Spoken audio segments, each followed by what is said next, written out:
Hi, I'm Jillian Wallers. Welcome to my presentation on analyzing a diverse student population. The target population for this intervention are 6th through 8th grade ELL students at Gemini Middle School. 21% of the student population at the school is categorized as an English language learner, while 80% of the entire student population speaks another language at home, representing at least 65 languages. In such an ethnically diverse environment, the learning needs are great.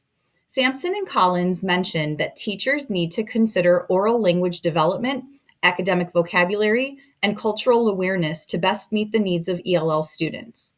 They point out that general education teachers who are not formally trained as ELL or bilingual teachers need to be prepared to work with this group of learners. Also, according to Lynn, ELL students need more individualized writing instruction, as language structures and patterns are not native to them. One of the themes in the school improvement plan was that the action steps were very generalized to the entire student population and did not address diverse learner groups. For example, the plan suggested that teachers implement a workshop model to meet with individual students and small groups. While this would benefit ELL students, nothing about the group is specifically mentioned. The school report card yielded some very eye-opening information.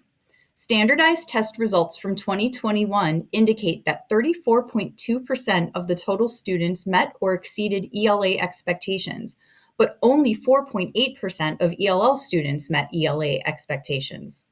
This shows that there is a monstrous gap in learning between ELL students and their peers. With the school showing an interest in improving test scores on the school improvement plan, this group of diverse learners, representing 21% of the overall student population, cannot be ignored. This group needs an academic intervention beyond what is already occurring to help them close the achievement gap with the general population. Collaborative teaching is a strategy that has shown positive results for English language learners. In this type of environment, a team of teachers works together to plan, reflect, and deliver instruction. To make this strategy most effective, the teachers involved would need to have a coordinated schedule to work together. They would need to have a strong understanding of each other's expertise and use each team member's strengths to best support the students. Currently, the school touches on the foundation of this strategy in that ELL co-teachers are assigned to classrooms. Students who are identified as ELL are placed in ELA classrooms that have this support. However, the amount of strategic planning and foundational knowledge of the teachers and the students is not looked at in depth. To make the collaborative teaching strategy work, not only would co-teachers need to have a much more insightful instructional plan, they would need to work with the other teachers that the ELL students see to make sure that the students are receiving consistent instruction throughout the day. Having a stronger collaborative teaching model in place is even more effective when families are involved in the plan. Opening the doors for communication and collaboration with families can be achieved through invitations to join collaborative planning sessions and frequent updates about student progress. Knowing that the ultimate goal is to close the gap between ELL and general education students, it would be wise to formulate a goal based on the state assessment that takes place at the end of the year. This is the same assessment mentioned in the school improvement plan, so a SMART goal would be relevant. The SMART goal would be as follows. On the IAR test in the spring, 15% of ELL students will meet or exceed the ELA standards. It is specific, naming which students it is geared toward and what exactly they need to do to meet the goal. It is measurable. 15% need to meet or exceed the standard.